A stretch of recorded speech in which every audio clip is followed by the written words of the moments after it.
ஆண்டவர் எங்களுக்கு வைத்த வார்த்தை எங்களோடு பகிர்ந்து கடந்த மாதத்திலே நாம் கடந்த வாரங்களில் தியானித்த வசனங்களை ஒட்டிய ஒரு பகுதியை தான் ஆண்டவர் இந்த வாரத்திலும் உங்களோடு பேசும்படியாய் என் உள்ளத்தில் வைத்தார். ஆகவே வைத்தான் உங்களோடு பேசும்படியாரு நம்ம எல்லாரும் அப்போஸ்தலர்கள் 13ஆம் அதிகாரம் 22ஆம் வசனத்தை நம்ம எல்லாம் சேர்ந்து வாசிக்க போகிறோம். அப்போஸ்தலர்கள் 13ஆம் அதிகாரம் 22ஆம் வசனம். அப்போஸ்தலர்கள் 13ஆம் அதிகாரம் 22ஆம் வசனத்தை நம்ம சேர்ந்து வாசிக்க போகிறோம். பைபிள் எடுத்தாச்சா? அப்போஸ்தலர்கள் 13ஆம் அதிகாரம் 22ஆம் வசனம் சேர்ந்து வாசிப்போம். பின்பு அவர் அவனை தள்ளி தாவீதை அவளுக்கு ராஜாவாக ஏற்படுத்தி, ஈசாயின் குமாரனாகிய தாவீதை என் இருதயத்துக்கு ஏற்றவனாக கண்டேன், எனக்கு சித்தமானவர்களெல்லாம் அவன் செய்வான் என்று அவனை குறித்து சாட்சியம் கொடுத்தார். ஹல்லேலூயா.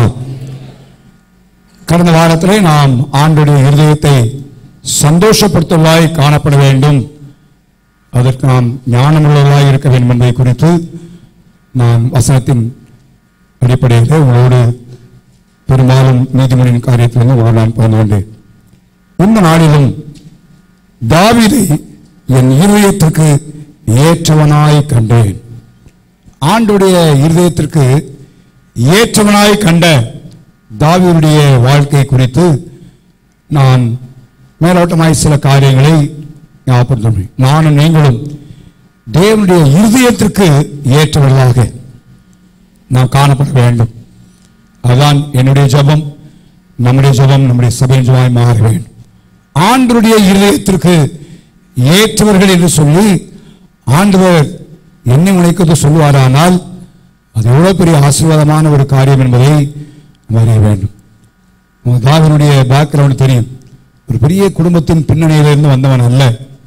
ஹார்ட் மேய்க்கிறவனாய் காணப்பட்ட அவனை குறித்து தான் சொல்லப்பட்ட ஒரு காரியம், என் இருதயத்திற்கு ஏற்றவன். ஆண்டவருடைய இருதயத்துக்கு ஏற்றவன் என்று சொன்னதனால அவனுடைய வாழ்க்கையில் எப்பேற்பட்ட காரியங்கள் எல்லாவற்றையும் ஆண்டவர் செய்தார் என்பதை குறித்து சொல்லி அவனுடைய வாழ்க்கை முறையின் காரியங்களை சில காரியத்தை மேலோட்டமாய் சுட்டி காட்டும்படியாய் விரும்புகிறேன்.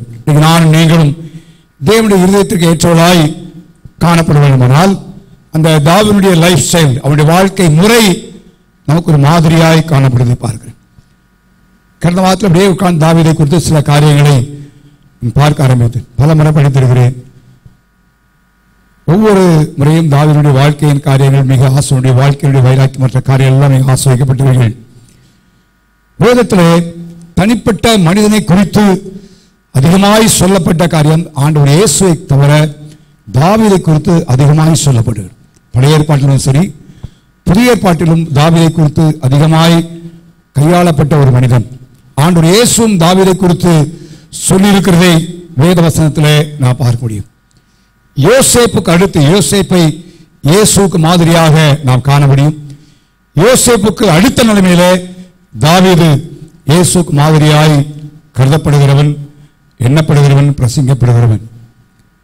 அவனுடைய வாழ்க்கையின் காரியங்களை பார்க்கும் பொழுது நீங்கள் பழைய ஏற்பாட்டை முழுவதும் வாசித்து வருவதானால் ராஜாக்களின் காலத்தை நீங்கள் வாசிக்கும் பொழுது ரெண்டு பெயரை அடிக்கடி நீங்கள் வாசிக்க முடியும்.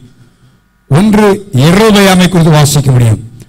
யெரொபெயாமின் செய்த பாவத்திலே, யெரொபெயாம் ஜனங்களை நடப்பித்த பாவத்திலே என்று திரும்ப திரும்ப அவன் செய்த பாவத்தை குறித்து சொல்லி யெரொபெயாமின் வழிகளில் நடந்தார்கள், யெரொபெயாமின் வழியிலே நடந்தார்கள் என்று பாவத்தை குறித்து சொல்லப்பட்ட காரியத்தில் யெரொபெயாமை தேவன் மாதிரியாய் சொல்லுகிற ஒரு பகுதியை வாசிக்கிறோம்.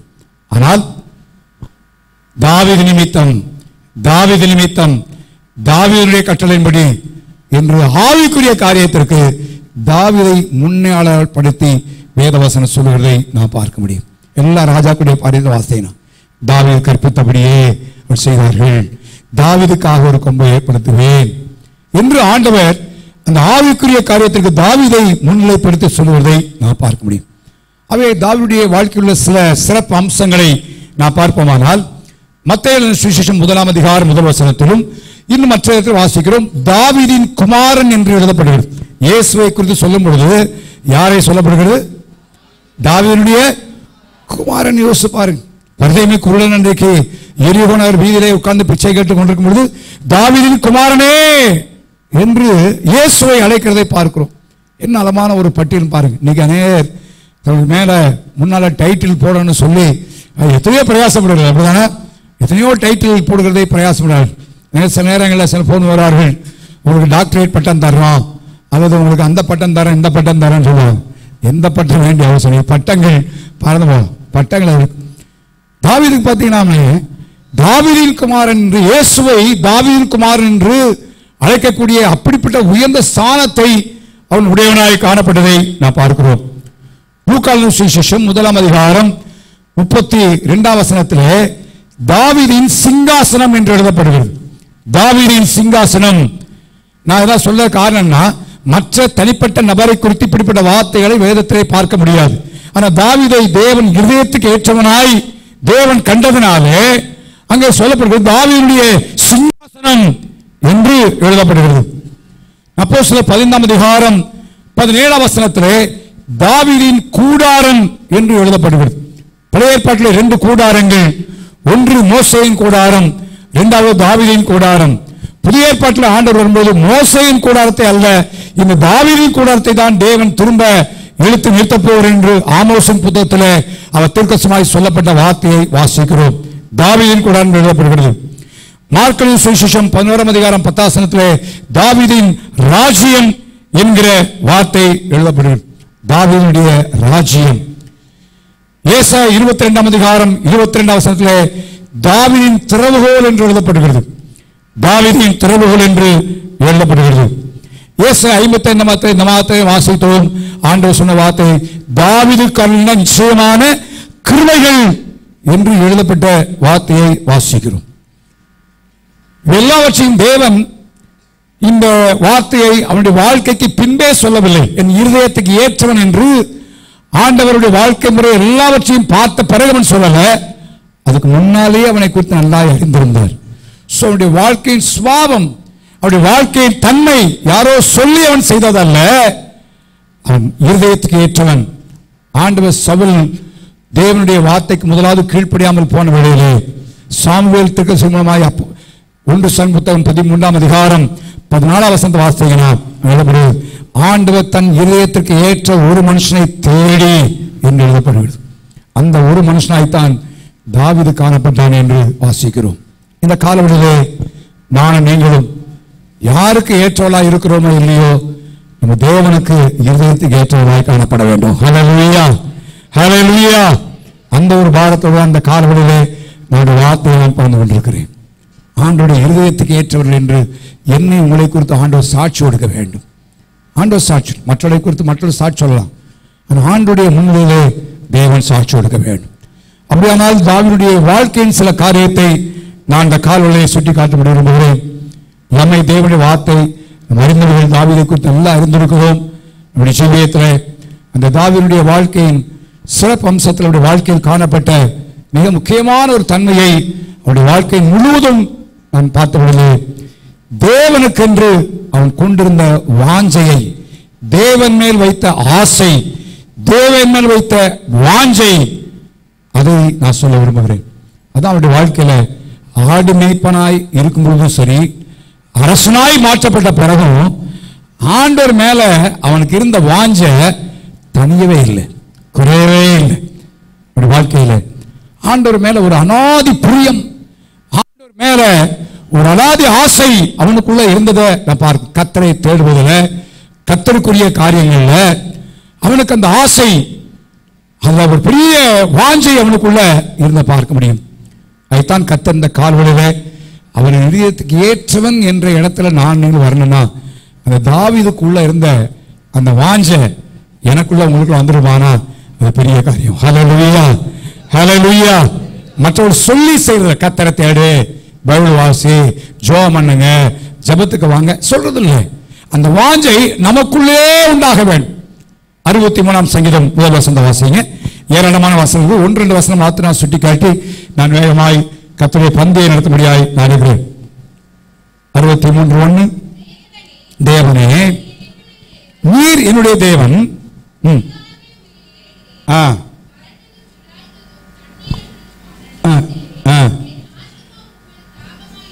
என் ஆத்துமா உண்மையில் எப்படி இருக்கா? தாகமா இருக்க ஆண்டவரே. யோசிச்சு பாருங்களேன், அப்படி ஆத்மா மேல ஒரு பெரிய தாக ஆண்டவரே, உங்க மேல எனக்கு ஒரு தாகமா இருக்க ஆண்டவரே. இந்த காலவெளியில நம்ம ஆண்டவரை கேட்க, ஆண்டவரே அப்படிப்பட்ட ஒரு தாகம் உங்க மேல, ஒரு வேத வாசிக்க, செபிக்க, ஊழியம் செய்ய, ஆராதிக்க, உங்களுடைய காரியங்கள்ல எனக்கு ஒரு தாகத்தை தாங்க ஆண்டவரேன்னு கேட்போம். ஒரு தாகம் நமக்குள்ள ஏற்படட்டும். ஆத்மா தாகமா இருக்கிறது மாத்திரமல்ல, அவன் சொன்னா என் மாம்சமானது என்ன சொல்றாங்க, வாஞ்சிக்குது. என் மாம்சம் வாஞ்சிக்குது ஆண்டவரே, மாம்சம் வாஞ்சிக்குது. என் ஆத்மா மாத்திரமல்ல, என் மாம்சம் அதை வாஞ்சிக்கிறது ஆண்டவரே என்று அவன் சொல்ல பாருங்க. ஒரு டிசையர் ஆஃப்டர் காட், தேவன் மேல ஒரு பெரிய அலாதி பிரியம், ஒரு ஆசை அவனுக்குள்ள காணப்படுது. ஏராளமான செல்வத்தை உடையவன் தான், ஏராளமான வெற்றிகளை அடைந்தவன், எல்லா காரியத்தை உடையவன் தான். ஆனா அவனுடைய ஜீவியத்தில் இந்த ஆண்டவர் மேல இருந்த ஒரு தனியாத ஒரு வாஞ்சை, தனியாத ஆசை. அதுதான் 42ஆம் சங்கீதத்தில் வாசிக்கிறோம். வாசிக்கும் முதல் வசனம்,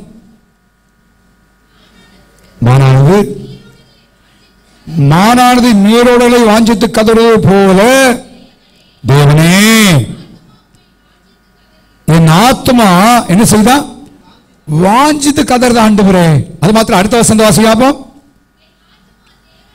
என் ஆத்மா தேவன் மேல், ஜீவுள்ள தேவன் மேலேயே என்னவா இருக்கிறது, தாகமா இருக்கு.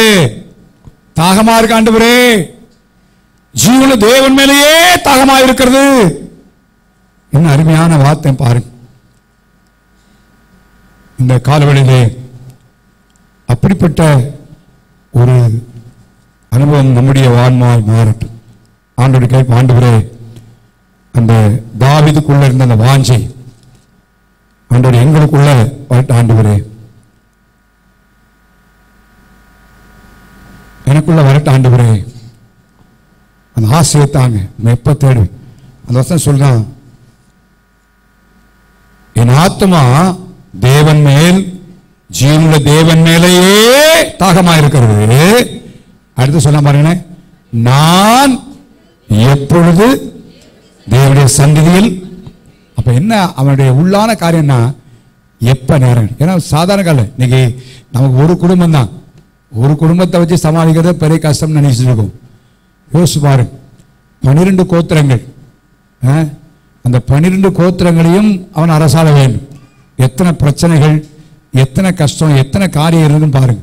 ஆனா அதன் மத்தியில அவன் என்ன கேட்கிறான்னா, என்ன சொல்றான்னா, எப்போ ஒரு பிரேக் கிடைக்கும், அந்த பிரேக் கிடைச்ச உடனே உங்க சமூகத்தை வந்து நான் நிக்கிறேன் ஆண்டவரே, உங்க பக்கத்தில் வரலாமே, அந்த டைம்ல உங்களை கொஞ்சம் உங்க சென்று நிற்கலாமே. அந்த ஆசை, அந்த வாஞ்சை, அந்த வாஞ்சைதான் அவனுக்குள்ள ஒரு பெரிய பக்தி வைராக்கியத்தை உண்டாக்குறத பார்க்கிறோம். நமக்குள்ள ஆண்டவரை குறித்த ஒரு வாஞ்சை வந்துருச்சுன்னா அடுத்து என்ன உண்டா தெரியுமா, பக்தி வைராக்கியம் உண்டாகும். தேவனுக்காக, தேவனுக்காக ஒரு பக்தி வைராக்கியம் உண்டாகும். அதனால்தான் நீங்க பாத்தீங்கன்னா கோலியாத் அங்கே நின்று கொண்டிருக்கிறான், சவுல் ராஜா இருக்கிறான், முழு இஸ்ரவேலில் தேர்ந்தெடுக்கப்பட்ட யுத்த வீரர்கள் எல்லாரும் நின்று கொண்டிருக்கிறார்கள். 40 நாள் கோலியாத் ஜீவனுள்ள தேவனை தூஷிக்கிறான். எல்லாரும் கேட்டார்கள், நான் யாருக்கு அதை பத்தி ஒண்ணும் இல்லை, ஒண்ணுமே இல்லை. ஆனா தாவீது யுத்தத்துக்காக போகல, தாவீதுடைய வாழ்க்கையில தன் சகோதரை பார்க்கும்படியாக அவன் போகிறான், சகோதரை பார்க்கும்படியாக போகிறான். அந்த கோலியாத் சொன்ன காரியத்தை கேட்ட உடனே தாவீது என்ன செய்யுமா, விருத்த சேதனம் இல்லாத இந்த பெலிஸ்தன் தேவ ஜனங்களை எப்படி என்ன செய்யலாம், அந்த வைராக்கியம், ஆண்டவர் மேல இருந்த ஆசை அவனுக்குள்ள வைராக்கியத்தை கொண்டு வந்ததை பார்க்கிறோம், வைராக்கியத்தை கொண்டு வந்ததை பார்க்கிறோம். அதெல்லாம் அவன் சொல்றான், நான் போய் யுத்தம் பண்றான்ப்பா, நான் பண்ண பிரச்சனை, நீ ஜீவனுடைய தேவன் தேசத்தின் தூசியத்தில் அந்த நாமத்தில் வர. இப்ப ஒரு வாஞ்ச வந்துருமானா பைபிள் வாசிப்பதற்கு நமக்கு வைராக்கியம் வரும், ஜெபிக்க நமக்கு வைராக்கியம் வரும், கர்த்தரை தேடுவதற்கு வைராக்கியம் வரும். எப்பனா ஆண்டவர் மேல ஒரு தனியாத ஆசை வந்துருச்சுன்னா, அந்த வாஞ்சை ஏற்பட்டு விட்டால் யாரும் சொன்ன போல யாரும் உங்களை பைபிள் வாசி சொல்ல வேண்டிய அவசியம் இல்லை, எழுப்பி ஜெபம் பண்ணுங்கன்னு சொல்ல வேண்டிய அவசியம் இல்லை, ஆராதனைக்கு வாங்கன்னு சொல்ல வேண்டிய அவசியம் இல்லை. அது வைராக்கியம் உங்களை தூண்டிவிடும். இந்த கடைசி நாட்களில் என்னோட குளிர்ந்து போகிற ஒரு அனலும் இல்லாமல் குளிரும் இல்லாமல் போகக்கூடிய ஒரு காலத்தில் வந்திருக்கிறோம். இன்னைக்கு நம்ம ஆண்டவரே இந்த தாவீது கல்ல நிச்சயமான கிருபைகளை உனக்கு நித்திய உடன்படிக்கையாக என்ன செய்வேன், ஏற்படுத்துவேன் சொன்னீங்க. ஆண்டவரே அந்த கிருபையை எங்களுக்கு தாங்க. ஹல்லேலூயா, ஹல்லேலூயா. உலக காரியத்தையோ காரியத்தை கேட்கலாம், நாவிக்குரிய காரியத்தை கேட்போம். இந்த வாஞ்சை நமக்குள்ள உண்டாகட்டும். அந்த வாசம் வந்துருச்சுன்னா சொல்லுங்க, நீங்க அலாரம் வைக்க வேண்டிய அவசியம் இல்லை, குறிப்பிட்ட ஜாமத்துக்கு முன்னாடி கண்கள் முடித்துக் கொள்ளும். ஹல்லேலூயா. அந்த ஆசை இருந்தா வந்துடும். அந்த வாஞ்சை இருந்தா இரவு பைபிள் வாசிக்க சொல்லும். அவே நல்லா ஆண்டவர் பார்த்தாரு, என் மேல எவ்வளவு ஆசைப்பா. சொல்றான், என் ஆண்டவர் மேல் வைத்திருக்கிற ஆசையினால ஏராளமான பொருளை ஆலயத்துக்கு என்ன கொடுத்தேன், இன்னும் என்ன செய்யறேன் நானு கொடுக்கிறேன் இப்படி சொல்றேன். ஆசையினால, வாஞ்சியினால, I want to do something. நமக்குள்ள ஆண்டவர் மேல வாஞ்சி வந்துருமானா ஆண்டவருக்காக ஏதாவது செய்யும். நம்ம தனிப்பட்ட ஜெபிக்க மாத்திர ஆண்டவருக்காக ஏதாவது சுவிசேஷம் சொல்லும், ஊழியங்களை செய்யும்.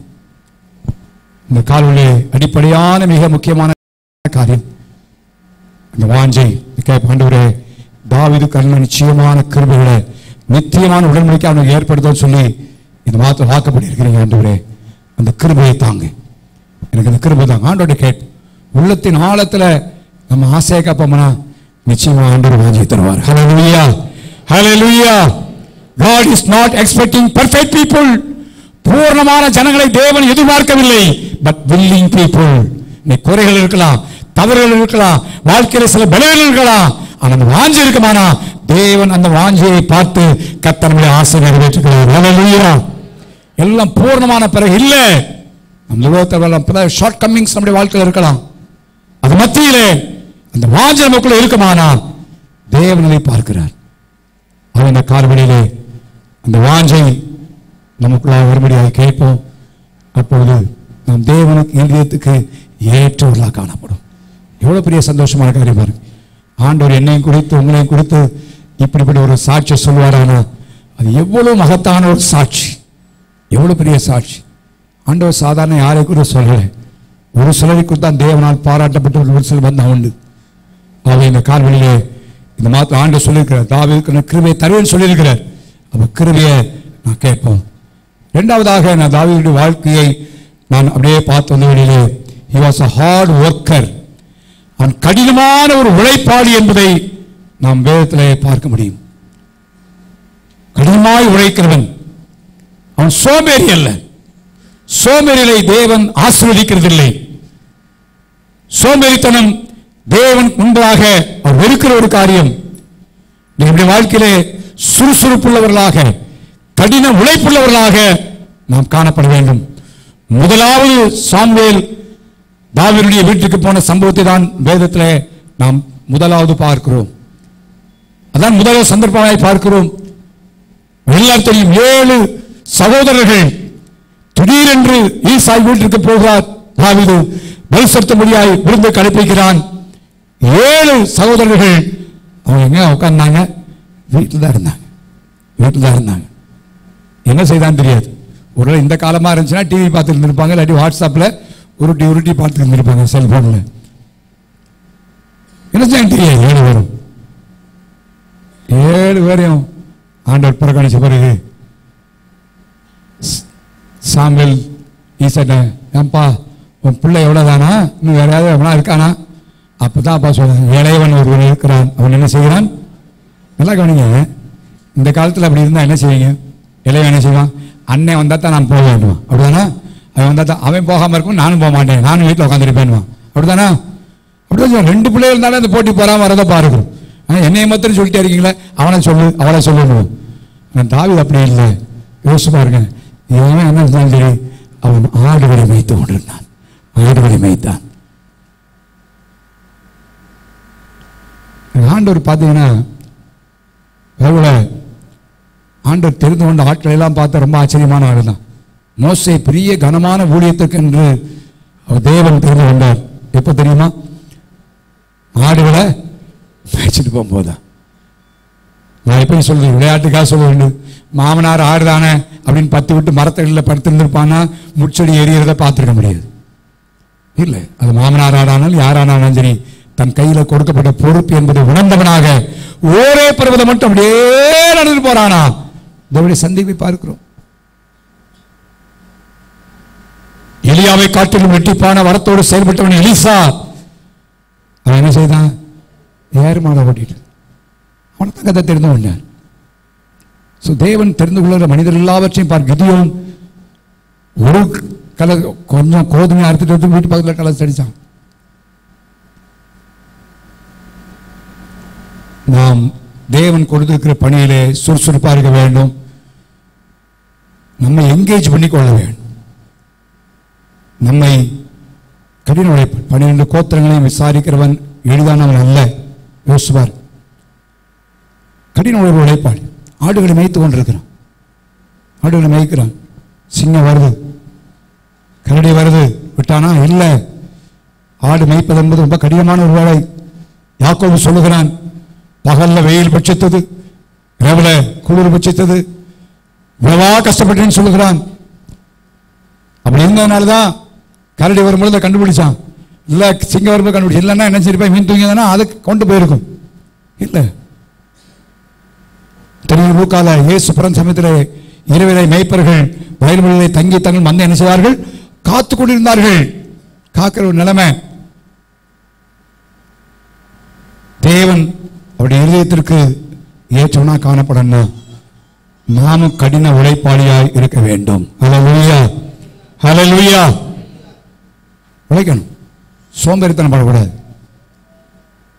சொல்லுவேன், நான் என்னை பொறுத்தளவுக்கு நான் சோம்பேறி இருக்கிறது இல்லை.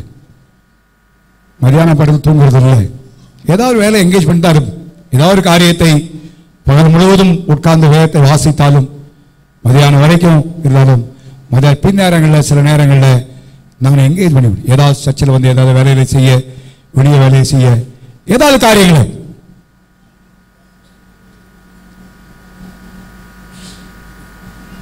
சும்மா சிலர்லாம் பார்த்தீங்கன்னா சும்மா உட்காந்துருப்பாங்க. என்ன சும்மா உட்காந்துருக்குன்னா என்னன்னு தெரியாது.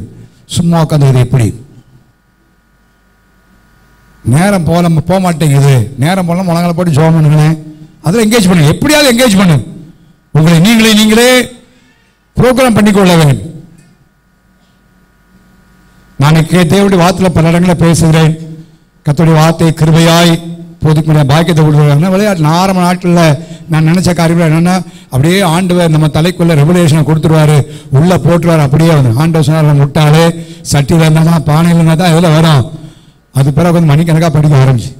இப்பயும் வாசி, இன்றைக்கும் மணிக்கணக்காக பைபிள் வாசிக்கு. இப்போ இந்த வார்த்தை யூத் மீட்டிங் ஆயத்தம் பண்ணணும், பைபிள் ஸ்டடி ஆயத்தம் பண்ணணும், உங்களுடைய பிரசனை ஆயத்தம் பண்ணணும், ஈஸ்டர் சர்வீஸ், குட் ஃப்ரைடே ஆராதனை, பல மணி நேரங்கள் உட்காந்து என்கேஜ் பண்ணுகிறேன். வசனங்களை வாசிக்கிறேன். உட்கார்ந்த இடத்த விட்டு நகல்றதில்லை.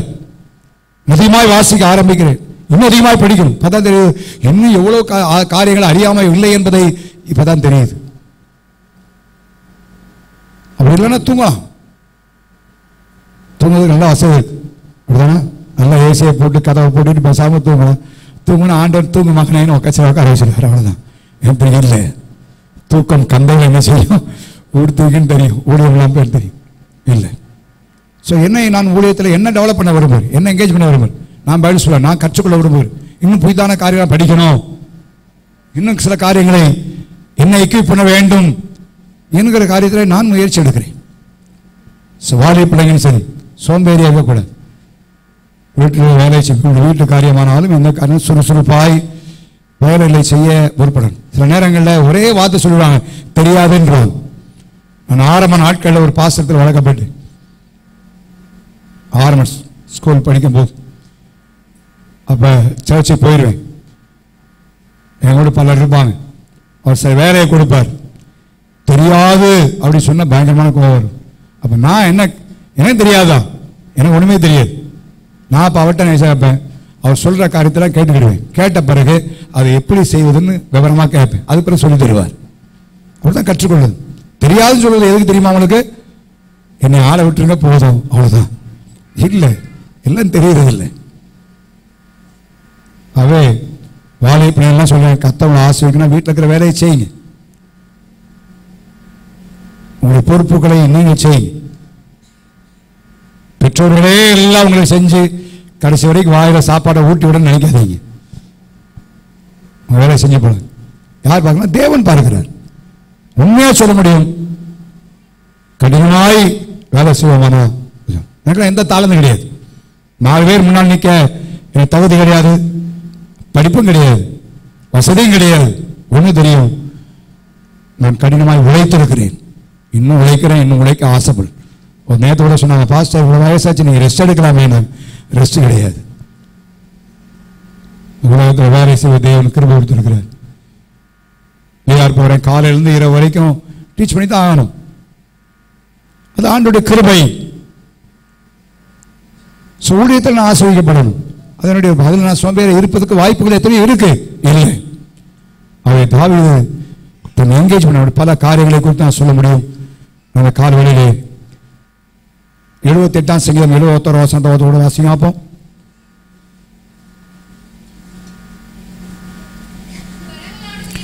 கரவலாடுகளின் பின்னாலே போதும். எங்க சொல்லுங்க?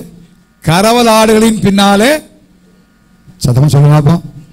அந்த பைபிள்ல பயன்படுத்த திரிந்த அவன சோம்பேறியா இல்லைன்னு அர்த்தம். என்ன சும்மாவே இருக்க மாட்டேன், எங்க வேணாலும் தெரிஞ்சுட்டே இருக்கான், அங்க போறான் இங்க வரான், தெரிகிறான். ஆட்டு புண்ணியாலேயே தெரிகிற ஒரு நிலைமை. அவனைத்தான் கத்தர் தூக்கினார். யோசிச்சு பாருங்க, அவனைத்தான் கத்தர் எடுத்தார் என்று வாசிக்கிறோம். தேவனுடைய வழி அதுதான். நீங்க என்ன நினைக்கிறாங்கன்னா, சிலர் ரொம்ப படிச்சா படிக்கலாம், படிக்கிற வரைக்கும் ஆண்டவர் கிருபை தரும் பொழுது நல்லா படிக்கலாம். எங்கெல்லாம் படிக்க வாய்ப்பு இல்லை, ஆனா இப்ப மற்றவங்க படிக்கிறவங்கள படிக்க வாய்ப்பு இருக்குனாலும் படிக்கன்னு சொல்லுது. படிக்கணும். ஆனா படிப்பு மாத்திரம் ஒரு மனிதனுக்கு வாழ்க்கை இல்லை. ஆண்டவர் பார்க்கணும், அந்த கடின உழைப்பை பார்க்க ஆண்டவர் பார்க்கிறாரு. தாவீதே, இந்த ஆடுகளையே உண்மையா மேய்க்கிறப்பா, அப்ப உனக்கு பெரிய பொறுப்பு கொடுத்தா என்ன செய்வனே? அருமையாய் கரவலாடுகளின் பின்னாலே திரிந்த திரிந்த என்ன எழுதப்படு. வேலை கொஞ்சம் கஷ்டம் தான். அந்த நாட்களில் வேலை ஸ்தலங்களில் கடினமான வேலைகள், வேலை பலவான காரியங்கள். உங்களுடைய எங்களுடைய ஜெபங்கள் எல்லாம் வேலை செய்கிற டீச்சர்ஸ்னால, ஆஃபீஸ்னாலும் சரி, மற்றவர்களுக்காக ஜெபிக்கிறோம். ஏன்னா உங்களுடைய வேலை படுகள் உங்க மேல அழுத்தப்படுவது எங்களுக்கு தெரியும். இது கடைசி காலத்தில் பார்வோனின் ஆவி ஆண்டவர் கிருபை வரும்படியாக, டென்ஷன் இல்லாத ஒரு சூழ்நிலை உருவாக்கும்படியாக, தேவனுடைய இளைப்பாறுதல் உங்களுக்கு உண்டாகும்படியாக நான் ஜெபித்துக் கொண்டிருக்கிறோம். கைக்கு என்ன நேரிடுதோ அதை செய்ய பழகணும். சின்ன வேலையானாலும் பெரிய வேலையானாலும் அதை நாம் பழகி விடுவோமானால், அதை செய்ய நம்ம துணிவோமானா, தேவன் பரலோகத்திலிருந்து பார்த்துருக்கோம். யார் பார்க்க வேண்டிய அவசியம் இல்லை. யார் பார்க்க வேண்டிய அவசியம் இல்லை. கர்த்தர் பரலோகத்திலிருந்து பார்க்கட்டும். யார் என்னை பாராட்ட வேண்டிய அவசியம் இல்லை. தேவன் பார்க்கட்டும். அவர் இருதயத்துக்கு ஏற்றாலும் மாறிட்டேன்னா, இப்ப பாத்தீங்கன்னா தாவீதின் தலைவர், தாவீதின் சிங்காசனம், தாவீதின் ராஜ்யம், எத்தனை காரியத்தை தாவீதை குறித்து ஆண்டவர் சொல்லியிருக்கிறார். எவ்வளவு பெரிய ஆசீர்வாதம் தேவன் கட்டளையிட்டு இருக்கிறார். நமக்கு அதை செய்ய முடியும். சோம்பேறித்தனத்தை நீக்கவும் ஏதாவது ஒரு வேலை செய்யும். சகோதரனுக்கும் சரி, சகோதரனுக்கும் சரி. சும்மா டிவியை பார்த்தேன், அதை பார்த்தேன், இதை பார்த்தேன், அது ஒரு பிரயோஜனம் இல்லை. கொஞ்சம் வீட்டை சுத்தம் பண்ணுங்களேன், கொஞ்சம் வீட்டை ஒழுங்குபடுத்துங்களேன், எங்கேஜ் பண்ணுங்க. இங்க இருக்கிற பொருளை அங்கே மாத்துங்க, அங்க இருக்கிற பொருளை இங்கே மாத்துங்க. முடிஞ்ச யோசனை ஆயிரும். சுறுசுறுப்புலாம் இப்படி தான் மாறணும். ஏதாவது காரியங்களை திட்டமிடி செயல்படுங்க. மூன்றாவதாக 78ஆம் சங்கீதம், அதை 72ஆம் வசனம் வாசிங்க. உண்மையின்படியே மேய்த்து, உண்மை, the faithfulness of David. தாவீது ஒரு உண்மை உள்ள மனிதன் என்பதை நம்ம பார்க்க முடியும். வேதத்தை வாசிக்கிறோம், உண்மை உள்ளவர்கள் கர்த்தருக்கு பிரியமானவர்கள். உண்மை, தேவன் எதிர்பார்க்கும் உண்மை. இன்னைக்கு உண்மையற்ற நம்ம சின்ன காரியத்தில் உண்மை. ஆடுகளை மேய்க்கும் பொழுது அவருக்கு ஒரு உண்மை, தன் தகப்பனுடைய ஆடுகளை உண்மையாய் மேய்க்க வேண்டும், காப்பாற்ற வேண்டும். சிங்கம் வந்தது, கரடி வந்தது, தன் உயிரையே பணைய வைத்ததை பாதுகாத்தான். ஆண்டவரை பார்த்தாரு, தாவீதே, நீ கொடுத்த ஆட்டிலேயே நீ உண்மையா இருக்கிறேன்னா, அப்ப உனக்கு ஜனங்களை உங்களுக்கு தரப்பான்னு சொல்லி ராஜாவாக ஏற்படுத்தினார். ஹல்லேலூயா. அதான் புதிய ஏற்பாடு வாசிக்கிறோம். கொஞ்சத்திலே நீ உண்மையாக இருந்தால் வாசிக்கிறோம்.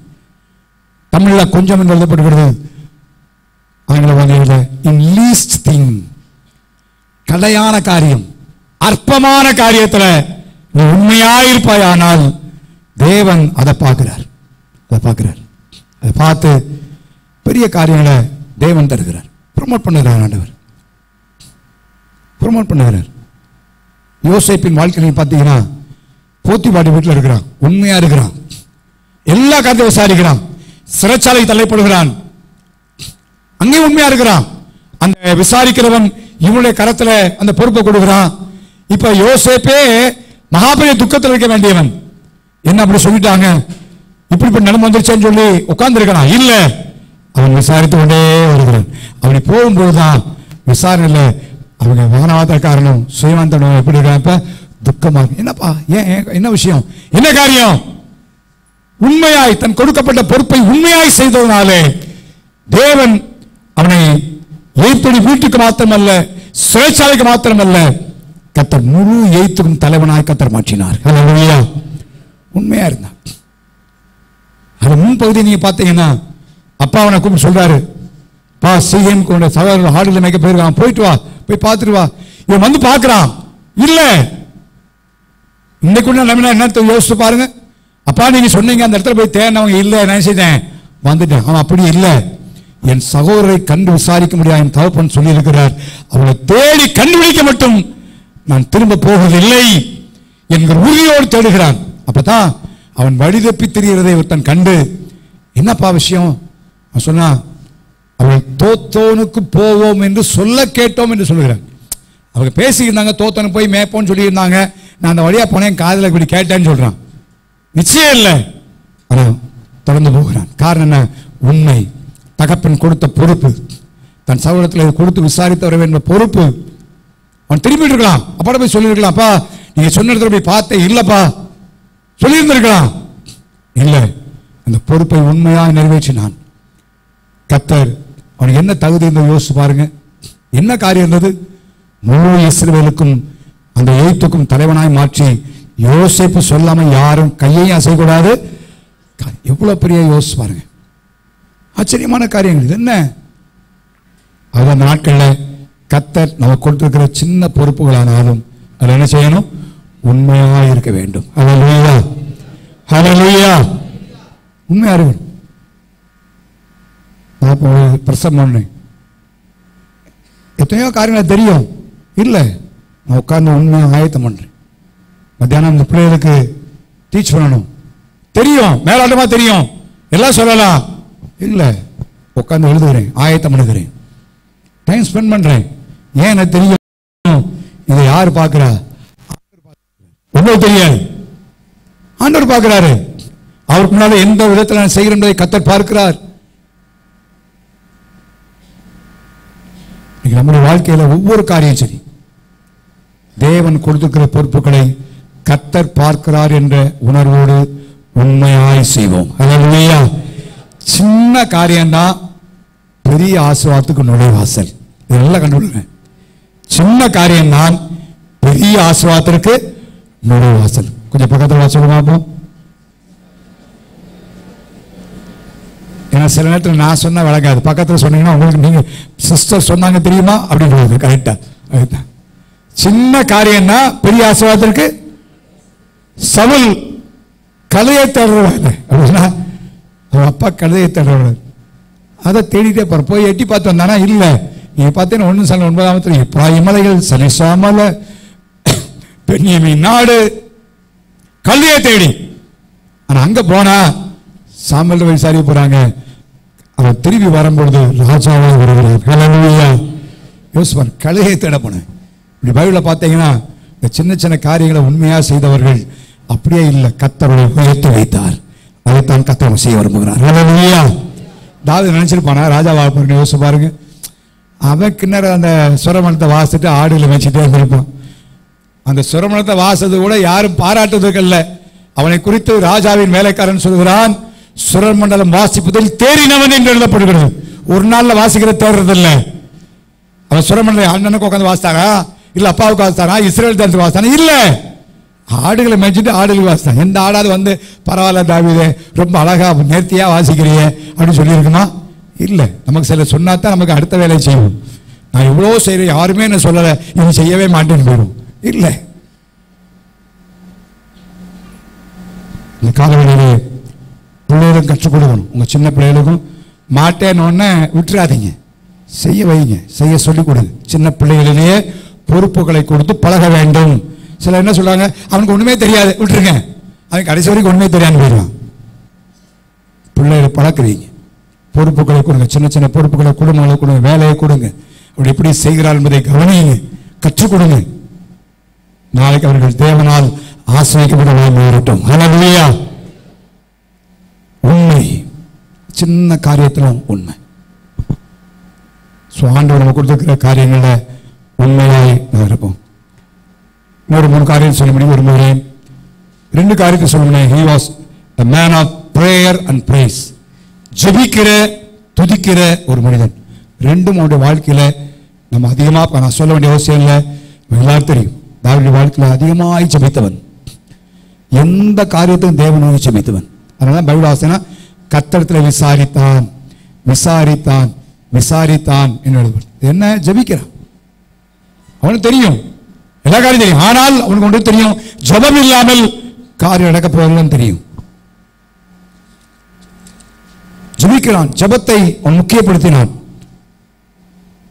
நம்முடைய வாழ்க்கையிலும் தேவ சமூகத்தை நோக்கி அதிகமாக ஜெபிப்போம். 55ஆம் சங்கீதம் 17ஆம் வசனத்தில் வாசிங்கப்போம். அந்தி சந்தி மத்தியான வேளையிலும் நான் தானம் பண்ணி முறையிடுவேன். 16 வசனத்தில் நானோ தேவனை நோக்கி கூப்பிடுவேன் சொல்கிறேன். 5ஆம் சங்கீதத்தில் வாசிக்கிறோம், காலையிலே உமக்கு நேரே வந்து ஆயத்தமாய் காத்திருப்ப ஆண்டவரே சொல்கிறேன். என் சத்தத்தை கேட்டுருங்கப்பா. நோக்கி ஜெபிக்கிறான், ஜெபிக்கிற ஒரு மனிதன். இந்த கடைசி நாட்களில் நம்ம ஜெபம் என்பது மிக முக்கியம் என்பதை நாம் வலியுறுத்தி பேசிக்கொண்டே இருக்கிறோம். நீ எந்த அளவுக்கு ஜெபத்துக்கு முக்கியத்துவம் தரேன்னு தெரியாது. உங்களுடைய குடும்ப ஜெபத்திற்கு நீங்கள் குடும்ப ஜெபம் எப்படி பண்றீங்க, தனி ஜெபம் எப்படி பண்றீங்க தெரியாது. ஜெபத்தை முக்கியப்படுத்துவோம். நீங்க ரொம்ப அத்தியாவசியமான ஒன்று. நம்முடைய குடும்பத்தின் ஆசீர்வாதத்திற்கும் நம்முடைய ஊழியர்களுக்கும் எல்லாவற்றிற்கும் ஜெபம் என்பது மிக முக்கியமான. எதை அசட்டை செய்தாலும் ஜெபத்தை அசட்டை பண்ணாதீங்க, ஜெபிங்க. தாவீது ஒரு பெரிய ராஜா தான், ஜெபிக்கிறான். தானியேல் பெரிய பொறுப்பில் இருந்தவன் தான், ஜெபித்தான். இயேசு ஜெபித்தார், அப்போஸ்தலர்கள் ஜெபித்தார்கள். யோசிச்சு பாருங்க, எல்லாருடைய வாழ்க்கையை பார்க்கிறோம், ஜெபத்தை பார்க்கிறோம். நம்முடைய வாழ்க்கையிலும் ஜெபத்தை முக்கியப்படுத்துவோம். 2வது துதி. நான் தாவீதுக்கு சொல்லணும், நம்ம துதியை குறித்து அதிகமாக கேள்விப்பட்டிருக்கிறோம். தேவன் அதிகமாக துதிப்போம். எல்லா சூழ்நிலையும் எல்லா சந்தர்ப்பத்திலும் ஆண்டவர் துதிக்கிற துதி நம்முடைய வாயிலிருந்து கொண்டே இருக்கட்டும். என்னன்னாலும் பரவாயில்ல. அதான் வேதம் சொல்லுவது 1:5-10 எல்லாவற்றிலும் கர்த்தரை ஸ்தோத்திரம் செய்யுங்கள், அப்படி செய்வதே உங்களை குறித்து தேவனுடைய சித்தம். எல்லாவற்றிலும் ஆண்டவர் துதிப்பதுதான் நம்மை குறித்து தேவனுடைய சித்தம் என்று எழுதப்பட்டிருக்கிறது. எல்லா காரியத்திலும் அவை எல்லா சூழ்நிலையிலும் எல்லா சந்தர்ப்பத்திலும் எல்லா மனிதனுக்காகவும் தேவனை துதிக்கிற துதி நமக்கு இருப்பதாக. அடுத்தவருடைய வாழ்க்கையின் தன்மையை ஏன் ஆண்டவர் இதயத்துக்கு ஏற்றவன் என்று சொல்லுகிற ஒரு நிலைமைனா, ஆண்டவர் சொன்ன ஒரு வார்த்தை,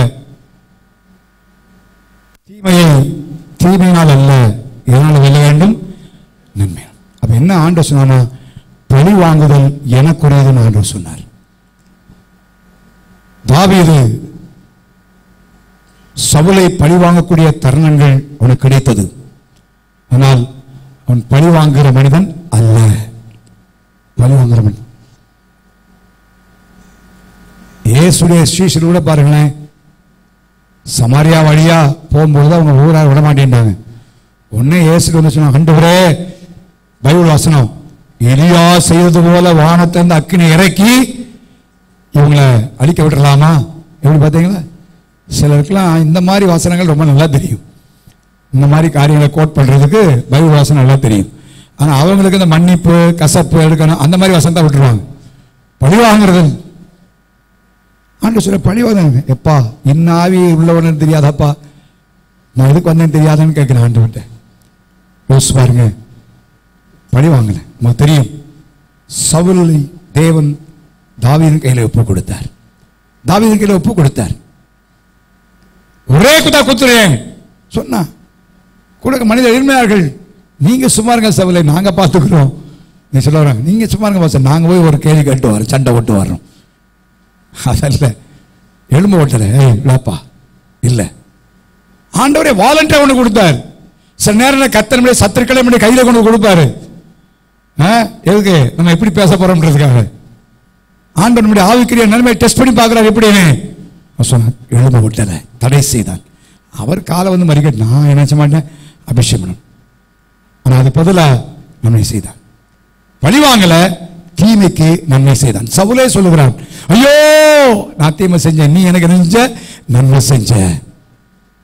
So God given opportunities. தேவன் சில தருணங்களை தருகிறார். எதுக்குன்னா நமக்கு தீமை செஞ்சவங்களுக்கு என்ன செய்வதற்கு அதுக்காக பழி வாங்கிறதுக்கு ஆண்டவர் தருணம் கொடுத்தான். பழி வாங்காதீங்க சரி அது ஆண்டவர் பார்த்துக்கிட்டார். ஆண்டவருடைய வேலை ஆண்டவர் செய்கிற காரியம் நன்மை செய்யும் நன்மை செய்யும். ஆண்டவருடைய கிருபை ஆண்டவர் கேட்போம் தாவீதுக்கு அந்த கிருபை கொடுத்தீங்களா ஆண்டவரே இன்னைக்கு எங்களுக்கு என்ன செய்ய இந்த கிருபையை தாங்க. ஏன்னா மனித சுபாவம் வந்து படிக்கப்படி செய்யணும் பதிலுக்கு பதில் பேசணும். அவங்க என்ன சொல்லணும் அதே நம்ம திருப்பி செய்யணும் அப்படின்ற ஒரு நிலைமை மனிதனுடைய நிலைமை. ஆனா தாவீதுக்கு தேவன் கிருபை கொடுத்ததுனால தன்னை பழி வாங்குற என்ன இல்லை. அவன் மன்னித்தான். அவன் ஜீவனை பாதுகாத்து நன்மை செய்தான் நன்மை செய்தான் நன்மை செய்தான். அவை நம்முடைய வாழ்க்கையிலும் நம்ம தீமை செய்வதற்கு தேவன் சில தருணங்களை கற்று தருவார். தேவனே ஆப்பர்ச்சுனிட்டியை ஏற்படுத்தி தருகிறார். எதுக்கு அதனால சொன்னாரு உன் சத்துரு விழும்பொழுது நீ என்ன செய்யாத சந்தோஷப்படாதப்பா சந்தோஷப்படாத சந்தோஷப்படாத. ஒருவேளை சந்தோஷப்பட யார் பார்க்காத வெளி உள்ள ஆள் பார்க்கலாம் வேலை பார்த்துட்டு இருக்கிறார். உனக்கா பரிதாபப்படணும் ஜெபிக்கணும் செய்யணும் உதவி செய்யணும் நன்மை செய்யணும். தேவன் நம்ம காட்டின வழிகள். அது மாத்திரமல்ல தாவீதுடைய வாழ்க்கையில தவறு செய்தான். மனிதன் தான் தவறு. he is not God. அவன் தேவன் அல்ல. தவறக்கூடிய வாய்ப்பு ஏற்பட்டது. ஆனா தீர்க்கதரிசி போய் அவனுடைய தவறை உணர்த்தின வழியிலே தீர்க்கதரிசியை கழுத்தை விட்டுன்னு சொல்லலை. உசியா ராஜாவுக்கு முன்னால ஆசாரியர்கள் சொன்னார்கள் யா இது உங்களுக்கு வேண்டாத காரியம் வேண்டாம். அவன் கேட்கல. அவன் நான் ராஜா நான் செய்வேன் சொன்னான். தாவீது அப்படி அல்ல. உடனே தன் குற்றத்தை ஏற்றுக்கொண்டு தன் பாவத்தை ஏற்றுக்கொண்டு தேவ சமூகத்தில் விழுந்து கிடந்தான். தெரியும் ஓப்பனா அறிக்கை செய்கிறான். 51 சங்கீதத்தில் வெளிப்படையாக எழுதியிருக்கிறான் என்னுடைய பாவம் என்னுடைய அக்கிரமம் என்னுடைய மீறுதல். அது பாருங்களேன் என்ன ஆகும். நம்ம என்ன சொல்லியிருப்போம் ஆண்டவரே அந்த சூழ்நிலை அப்படி வந்துச்சு ஆண்டவரே அதனால அப்படி பண்ணிட்டு ஆண்டவரே அவங்க இப்படி பேசினாங்க ஆண்டவரே அதனால நான் இப்படி செஞ்சுட்டேன் ஆண்டவரே. எல்லாமே நம்ம தவற ஒத்துக்கொள்ள மாட்டோம். அதனால பைபிளை தன் பிழைகளை உணர்கிறவன் யார். ஆனா தாவீது ஆண்டவரே நான் என் அக்கிரமம் என் மீறுதல். நம்முடைய வாழ்க்கையில் ஆண்டவர் அப்படி இதயத்தை ஏற்றவன எப்ப காணா தெரியுமா நம்ம தவறுகளை நம்ம அறிக்கை செய்யும் பொழுது. ஆண்டுடைய தன்மையை குறித்து நான் பார்த்து ஆச்சரியப்பட்டது. ஆகாப் பயங்கரமான ஒரு மனுஷனாக தேவனுக்குறமாய் செய்தான். ஆண்டுடைய வார்த்தை உள்ளது. அவன் என்ன பண்ணான்னா ரெட்டுடுத்து சாம்பல் விழுந்து ஆண்டவருக்குனால தரத்தாள் வந்தானா. ஆண்டவர் பார்த்தாரு அப்பா எனக்கு முன்னால் எப்படி மனத்தாள் நான் பார்த்தையாப்பா. ஆண்டவர் பாருங்களேன் அவருக்கு முன்னால நம்ம தவறுகளை ஒத்துக்கொண்டு தேவ சமூகத்தில் தாழ்த்தும் பொழுது கர்த்தர் கிருபை கொடுக்கிறார். அவனுக்கு இருதயனுக்கு ஏற்றவனாய் கர்த்தர் மாற்றுகிறார். புதிய ஏற்பாட்டில் ஆண்டவர் இயேசு அவனை குறித்து சாட்சி சொல்லியிருப்பார். ஆனால் என்ன ஆச்சரியமான ஒரு காரியம் யோசிச்சு பாருங்க. வேதமனை குறித்து சாட்சி சொல்லி எப்படிப்பட்ட காரியம் தவறு ஏற்படலாம். சுட்டி காட்டப்படும் பொழுது நாம் சாக்கு போக்கு சொல்லாதபடி மற்ற காரியங்களை நாம் குற்றம் சாட்டாதபடி நான் தவறு பண்ணிட்டேன் என்னுடைய தவறுதான் என்று நம்மை அக்செப்ட் பண்ற ஒரு நிலைமை தேவனுடைய இதயத்திற்கு ஏற்ற ஒரு காரியம். கடைசியாய் நான் சொல்லி விடுகிறேன். ஆண்டவர் சொன்னாரு, என் இருதயத்துக்கு ஏற்றவன் என் சித்தத்தின்படி எல்லாம் என்ன செய்வான்? செய்வான். தாவீதை குறித்து சொன்ன மிக முக்கியமான ஒரு ஸ்டேட்மெண்ட்.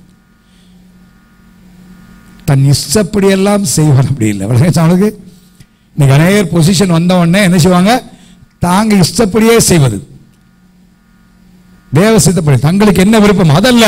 தாவீது அவ்வளவு பெரிய மனிதனாய் மாறின பிறகும் என் சித்தத்தின்படி எல்லாம் செய்வான் என்று அவனை குறித்து சாட்சி சொன்னார்.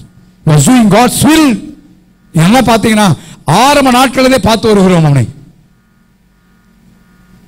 யுத்தத்துக்கு வருகிறார்கள். உடனே ஆண்டவர் போய் கேட்கிறான், ஆண்டவரே நான் போலாமாப்பா, இந்த பெண் தண்டை பின்தொடரலாமா கேட்கிறான். அப்படின்னா என்ன அர்த்தம்? நீங்க சொன்னா போறேன், உங்க சித்தம்னா போறேன், இல்லைன்னா என்ன செய்யல இல்லை ஆண்டவரே. ஒவ்வொரு முறை யுத்தத்துக்கு போகும்போது நீங்க வாசிக்கலாம். 2 சாமுவேல் புத்தகம் 2ஆம் அதிகாரத்தில் ஒரு நல்ல அருமையான சான்ஸ். சவுல் இறந்து போய் விட்டான். ராஜாவாக அபிஷேகம் பண்ணப்பட்டவன் தாவீது. எல்லாருக்கும் சமஸ்தை சொல்லி தெரியும். அதுதான் அவனை குறித்து முறைமுறையாய் பாடினார்கள். தாவீது கொன்றது 1000, சவுல் கொன்றது 1000, தாவீது 10,000 பாடினாங்க. எல்லாம் தெரியும். ராஜா இல்ல, சிங்காசனம் பெருமையா இருக்கு. இந்த காலத்து தாவீதா நினைப்பான், நேரா போய் உட்கார்ந்துருப்பான் சிங்காசனம் தான். நான் கேட்கிறேன், ஆண்டவரே யூதாவின் பட்டணங்களில் ஒன்னில் போய் கொண்டிருக்கலாம் ஆண்டவரே. பாருங்க. சரி போப்பா, சரி ஆண்டவரே போக சொல்லிட்டாரு. ஆனா எத்தனையோ ஊர் இருக்கு, நான் எங்க போறேன் ஆண்டவரே, உங்க சித்தம் என்ன? யோசிச்சு பாருங்க. அப்படி படிப்பின் காரியமான, வேலையின் காரியம், எந்த காரியமானாலும் தேவ சித்தத்தை கேட்போமானால், ஒருவேளை தேவ சித்தம் முதலாவது கடினமான காரியமா இருக்கலாம், பின்பு ஆசிரியப்பட்ட ஒன்று. ஆண்டவர் சொன்னாரு, எபிரோனுக்கு போப்பான்னாரு. மலை தேசம். என்ன ஆண்டவரே, ஏற்கனவே சவுலுக்கு பயந்து காட்டிலையும் மலையிலையும் குகையில் தானே இருந்து வந்தேன், திரும்ப இப்ப எபிரோனுக்கு போக சொல்ற கேட்கவே இல்லை. எபிரோனுக்கு போனான். யூதா ஜனங்கள் கூடி வந்து அவனை எபிரோனில் ராஜாவாய் மாற்றினார்கள். ஹல்லேலூயா. எல்லா காரியத்திலும் பாருங்களேன், தேவ சித்தத்தை கேட்டான். இந்த காலவெளியிலே எனக்கு உங்களுக்கு மாதிரியாக வந்த இயேசு கல்வாரி சிலுவையிலே தொங்குவதற்கு முன்னாடி சொன்னாரு, பிதாவே என்னுடைய சித்தத்தின்படி இருந்தா ஆண்டவரே, யாசனையிட உங்க சித்தம். எனக்கு உங்களுக்கு மாதிரியாக வந்த இயேசு ஜோமன் சித்தத்தின்படியே. அவசரப்பட வேண்டாம், எந்த ஒரு காரியத்தையும் திடீர் முடிவு எடுக்க வேண்டாம். Wait for God's presence. தேவ சமூகத்துக்காக காத்திருங்க. ஆண்டவரே என்ன சொல்றீங்க, இல்லை உங்க சித்தம் என்ன ஆண்டவரே, ஆண்டு தெளிவா காட்டுவார். தேவ சித்தத்தை செய்வோமாதான் நம் பாக்கியவான்கள், ஆண்டுடைய இருதயத்திற்கு ஏற்றவர்கள். யோசிச்சுவார். இந்த காலையில் ஒரே காரியத்தை கேட்க, ஆண்டவரே தாவீது கண்ண கிருபையில எங்களுக்கு நித்திய உடன்படிக்கை ஏற்படுவீங்களே, இந்த காலையில் தாங்கப்பா. அவருடைய இருதயத்துக்கு ஏற்றவனாக இருந்தது போல நாங்கள் இருதயத்துக்கு என்ன செய்யணும்? ஏற்றணும். இல்லை ரெடி பண்ணிக்கலாமா? ஹல்லேலூயா. கிருபை எனக்கு போதுமையா, வேறொன்றும் எனக்கு வேண்டாமையா. கிருபை எனக்கு போதுமையா, வேறொன்றும் எனக்கு வேண்டாமையா. கிருபை கிருபை கிருபை கிருபை கிருபை கிருபை கிருபை கிருபை. கேட்போம். தாவீதே என் இருதயத்துக்கு ஏற்றவனாய் கண்டேன், சித்தத்தின்படியெல்லாம் சொன்ன சாட்சி கொடுத்தார். என் இருதயத்துக்கு ஏற்றவனை தேடி என்று சாமி சொல்கிறார். இன்றைக்கு ஆண்டவர் அவருடைய இதயத்துக்கு ஏற்றவனை தேடிக்கொண்டிருக்கிறார். யாரின் இதயத்துக்கு ஆண்டவர் தேடிக்கொண்டிருக்கிறார். இந்த காரணம் ஆண்டவரே, தாவீதுக்கு உன்னை கிருபைகளை நித்திய உடன்படிக்கையாக ஏற்படுத்த சொன்னீங்க ஆண்டவரே, அந்த கிருபையை எனக்கு தாங்கப்பா. ஆண்டவரே ஒரு வாஞ்சையை தாங்க. தாவீது இருந்தது போல உண்மையோட ஒரு அகாதி பிரியம், வேத வாசிக்க, செபிக்க, ஆராதிக்க, உங்க கருத்த காரியங்கள் ஒரு தாகத்தை எனக்கு தாங்க ஆண்டவரே. ஆசையை தாங்கப்பா. ஆசை வந்துருமானா வைராக்கியம் வந்துடும். சோம்பேறியா இருக்க கூட ஆண்டவரே, கடினமா உழைக்கணும். பிள்ளைகளை கேளுங்க. பிள்ளைகள் வாலிப சொல்லுங்க, சோம்பேறியா இருக்கக்கூடாதப்பா. பெரியவங்களும் சரி அப்படிதான், பெண்களும் சரி ஆண்களும் சரி. somewhat I must engage myself. ஆண்டவரே, என்னை நான் என்கேஜ் பண்ணிக்கொள்ள வேண்டும். சோம்பேறியா இருக்கக்கூடாதப்பா. உண்மையா இருக்கணும் ஆண்டவரே. எனக்கு கொடுக்கப்பட்ட சின்ன பொறுப்பு ஆனாலும் உண்மையாக செய்ய ஆண்டவரே. ஏதோ ஒரு பெரிய காரியம் மாத்திரமல்ல, என் கையில கொடுக்கப்பட்ட சின்ன சின்ன காரியங்களை உண்மையா செய்யணும். ஜெபிக்கிற துடிக்கிற ஒரு மனுஷனா இருக்கணும். பணி வாங்குற தன்மனுக்குள்ள இருக்கக்கூடாதப்பா. தீமைக்கு நன்மை செய்யணும். சத்துருக்களை கையிலே ஒப்பு கொடுக்குறீங்க, பல தருணங்களை தர்றீங்க ஆண்டவரே.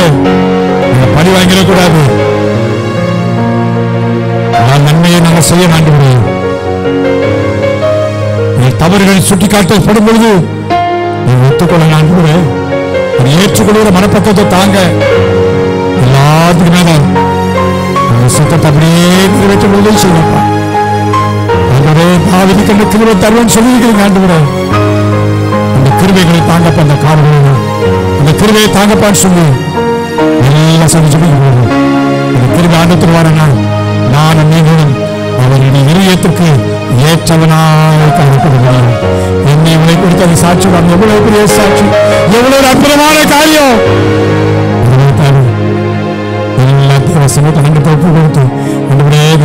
நிச்சயமான கருவியை தருவேன் சொல்லி கேட்பான்.